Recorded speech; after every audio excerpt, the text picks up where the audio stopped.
Okay ဒီနေ့တင်ဆက်ပေးမယ့်သင်ခန်းစာလေးကတော့ IGCSE ကိုလည်းပဲadditional maths မှာပါဝင်တဲ့ဥစ္စာလေးတစ်ပုဒ်လေးကိုကျွန်တော်တက်ပြပေးမှာဖြစ်ပါတယ် Okay အဲ့ဒါဥစ္စာလေးကိုကြည့်ရအောင် Find the equation of the circle that passes through 4,3, 4,7 and 6,9 Okay အဲ့ဒါအမှတ်ကတော့မှတ်ပြီးထားတယ် 4,3 ရဲ့ 4,7 ရဲ့ 6,9 ဆိုရင်နှစ်သုံးလောက်ကိုဖြတ်သွားမယ် subway ရဲ့ equation ကိုရှာပေးပါ Okay အဲ့ဒါ subway ရဲ့ equation ရှာဖို့ရတဲ့ဆရာတို့ကဘာတန်ဖိုးလေးကိုပြန်တော့သိပြရအောင်စေ subway ရဲ့ equation formula ကိုသိပြီးဖို့လိုတယ် Okay အဲ့ဒါပထမအဆင့်အနေနဲ့ဆိုလို့ရှိရင်ကျွန်တော်ရေးမယ် the general equation of the circle Okay, circle ရဲ့ general equation ကိုသိဖို့လိုတယ် Okay ဒီ circle ရဲ့ general equation ကဘာလဲဆိုရင် a square plus y square plus dx plus ey plus f equal to 0 ပဲဖြစ်ပါတယ်အဲ့ဒီ equation ကိုအမှတ်ထားပေးလို့ရတယ်ပြီးလို့ရှိရင်အမှတ်တစ်ခုစဉ်းစီရတဲ့ဆရာတို့က equation ၃ကြောင်းကိုရှာမယ် Okay ပထမဆုံးအမှတ်က4,3 အဲ့တော့ဆိုရင် x coordinate က4 ပြီး y coordinate က3အဲ့တော့ဆိုလို့ရှိရင်ခုနက general equation ထဲမှာရှိတဲ့ x နေရာ y နေရာမှာဒီ4နဲ့3ကိုအစားထိုးတယ်အဲ့တော့ဆိုရင်4 square plus 3 square plus ပြီးရင် x နေရာ4အစားထိုးတော့ 4t plus ပြီးရင် y နေရာမှာဆို3အစားထိုးတော့ 3e plus f equal to 0 ဆိုရအဲ့ဒါနဲ့လေးဆက်ချအင်းသုံးလေးကို plus 4t plus 3e plus f equal to 0ပေါ့ Okay ပြီးရင်16နဲ့9နဲ့ပေါင်းလို့ရှိရင်25ရအဲ့ဒါ25 plus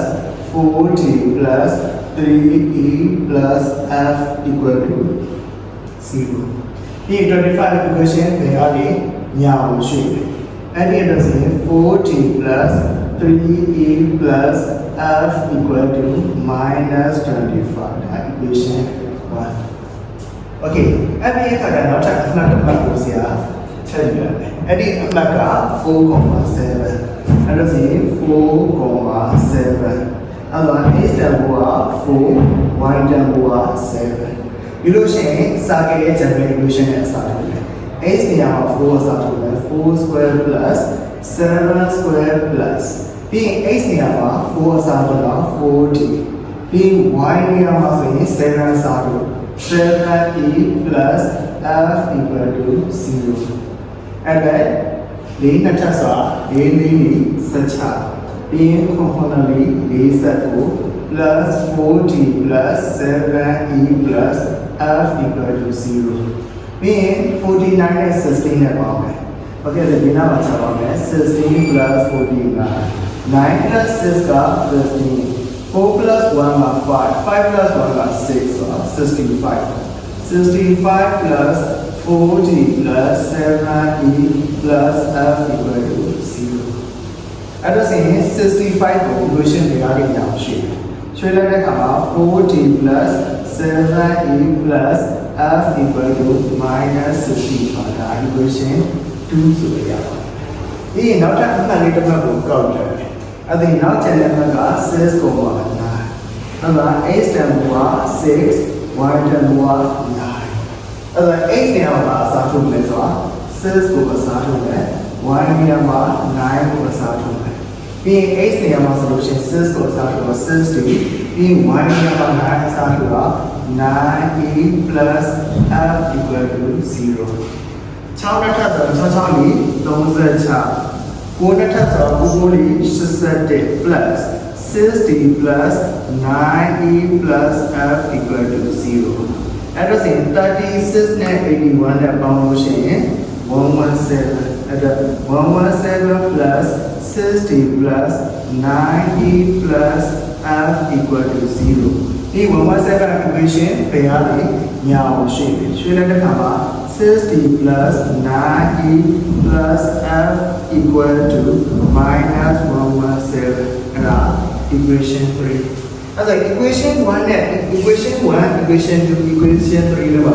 မသိခင်ဘယ်လိုလုံးရှိပြရလဲဆိုတော့3လုံးရှိတယ်အဲ့ဒါမသိခင်3လုံးရှိ equation 3ကြောင်း equation နဲ့ဆိုလို့ရှိရင်ဆရာတို့ကထားပေးရတာ equation 3ရရတယ် equation 2နော်ပြီး equation 2ရရတယ် equation 1နော်အဲ့လိုနေရာပြရှင်းပြီးတော့ d တို့ e တို့ f တို့ရှာလို့ရတယ်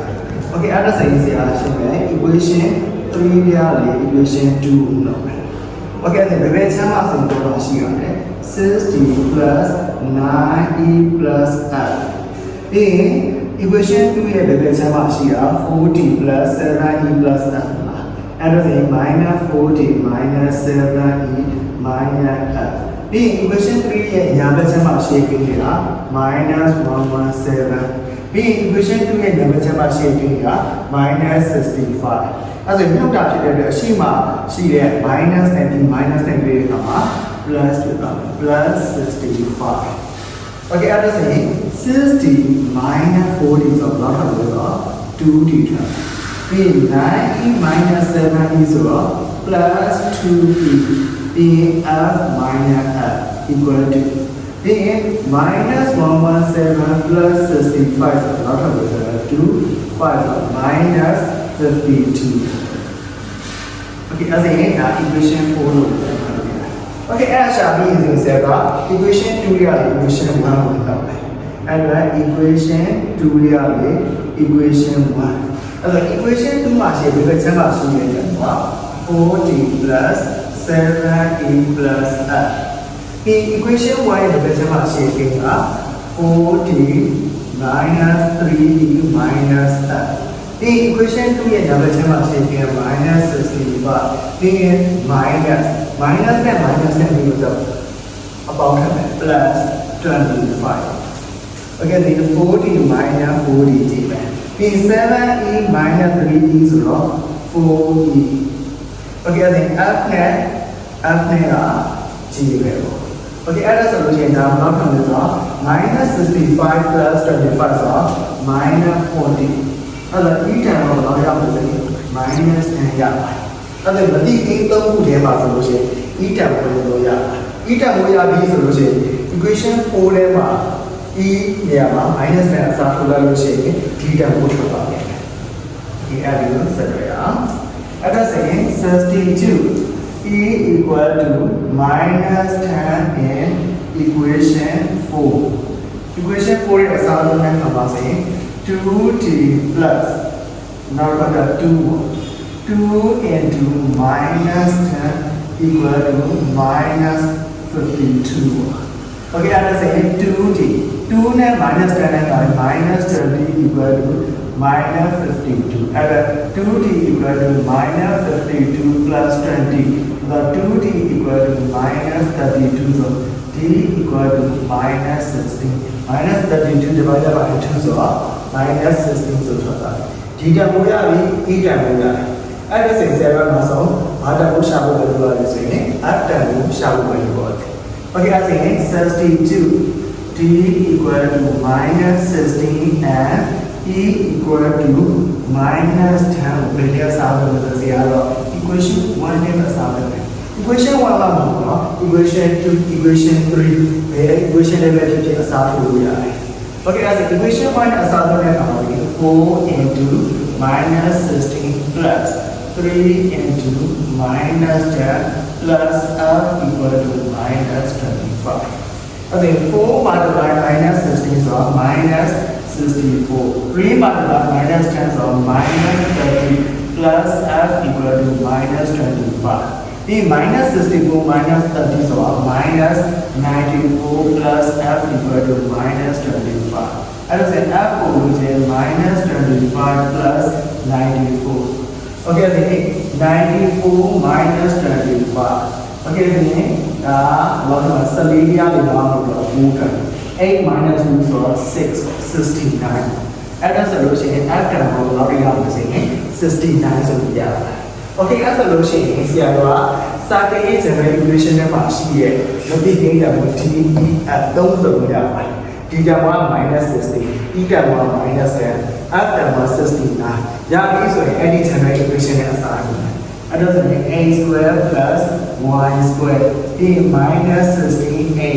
ပြီးရင် e to the minus 10y plus 69 equal to 0 general equation ရပြီးဆိုလို့ရှိရင်အဲ့ဒီအလေးဆက်ဆက်တော့ဘာတန်ဖိုးရှာလဲ center နဲ့ radius တန်ဖိုးရှာတယ် okay as a center တန်ဖိုးရှာဖို့ရအတွက်ဆက်ဆက်တော့ဘာတန်ဖိုးရှာလို့လိုရတယ်ဆိုရင်မတိပြင် h နဲ့ k တန်ဖိုးရှာလို့လိုတယ်အဲ့တော့ဆိုရင် h နဲ့ k ရှာဖို့အတွက်ဆိုရင် h တန်ဖိုးကိုစုနဲ့ y တန်ဖိုးကိုစုမယ်အဲ့ဒါဆိုရင် a square minus 16h plus y square minus 10y plus 69 equal to 0 ဆိုရတာ okay အဲ့ဒါ a square minus 16h ကိုဘယ် formula သုံးရရှင်းလဲဆိုရင် community square formula သုံးရရှင်းတယ် okay then community square ကိုတစ်ချက်ပြပြပေးပါမယ် community square အဲ့ဒါ community square ရဲ့သူရဲ့ formula လေးကဘာလေးဖြစ်လဲဆိုတော့ a square plus bh equal to a plus b by 2 the whole square minus b by 2 the whole square အဲ့ဒါဆိုလို့ရှိရင်ဒီမှာလည်း a square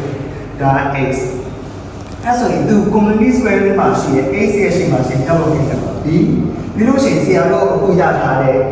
x ရဲ့ရှိမှာရှိတဲ့သူ့ရဲ့ coefficient က minus 16ဖြစ်တဲ့အတွက် b တက်ဘယ်လောက်ဖြစ်ပါလဲ minus 16ဖြစ်ပါအဲ့ဒါဆိုလို့ရှိရင် b နေရာမှာပါအစားလို့ minus 16 divided by 2 the whole square minus 16 by 2 the whole square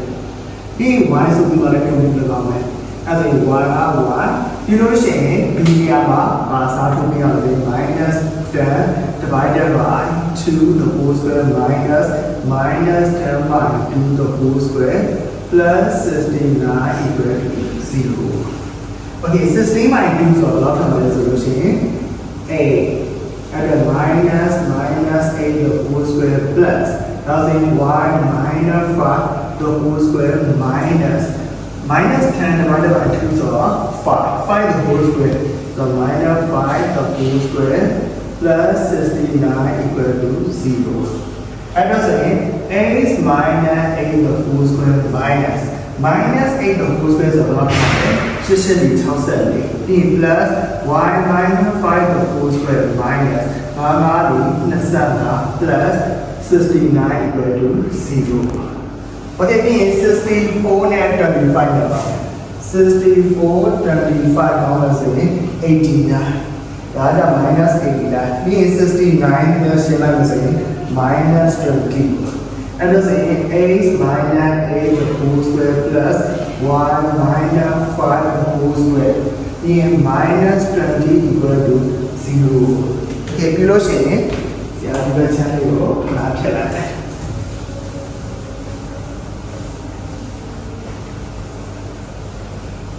Then I give you solution is a Sage equation that can be of national. Okay, then compare with Sage equation. Okay, then Sage equation that national solution. Sage equation of h minus h the whole square plus y minus 3 the whole square equal to r square.အခုဆရာတို့ရလာတဲ့ Sage ရဲ့ general equation က h minus a the whole square plus y minus 5 y minus 5 the whole square equal to 20 okay minus 20 because we should have say plus 20 yeah y minus 5 the whole square equal to 20 okay अब solution minus h term and minus 8 है b minus k term and minus 5 है b r square and 20 है as we h term 8 k term 5 e r term plus or minus root 20 okay radius term အမြဲ positive ပဲရှိရဖြစ်တဲ့အတွက် negative ကိုဆရာကယူချက်လုပ်ပြရ therefore take r equal to root 20 okay အဲ့ဒါဆိုလို့ရှိရင် center ကဘယ်လိုလဲ radius နဲ့တက်ဘယ်လိုလဲအေးသူရှာဖတ်တဲ့ survey equation ဖြစ်တဲ့အတွက်ကြောင့်ဒီနားလေးတွေလက်ထားခဲ့ရတယ်။ဒီရဲ့တက်တော့ဘယ်လောက်ထပ်လဲဆိုရင် x minus 8 the whole square plus y minus 5 the whole square equal to 20. Okay အဲ့ဒါဒီနေ့ဆက်ပြီးတော့ additional mathematics ထဲမှာပါတဲ့ဥစ္စာလေးတစ်ခုဆရာတွေ့ပြတာဖြစ်ပါတယ်။ရှင်းဆက်ပြီးတော့လည်းဒီ data နဲ့ပတ်သက်တဲ့ ပုံစံလေးတွေပြပြမှာဖြစ်တဲ့အတွက်ကြောင့် Pine Horizon Education Center page လေးကို follow လုပ်ခဲ့ပြီးကြပါပြီးလို့ရှိရင်ကျွန်တော်ရဲ့ YouTube channel ဖြစ်တဲ့ YouPine Channel ကိုလည်း subscribe လုပ်ဖို့အတွက်ပြီးပါနဲ့เนาะ Okay အားလုံးပဲမင်္ဂလာနေ့လေးမှာတော့ကျွန်တော်တို့ဆက်တာပါပါတယ် bye နောက်နေ့မှပြန်တွေ့မယ်เนาะ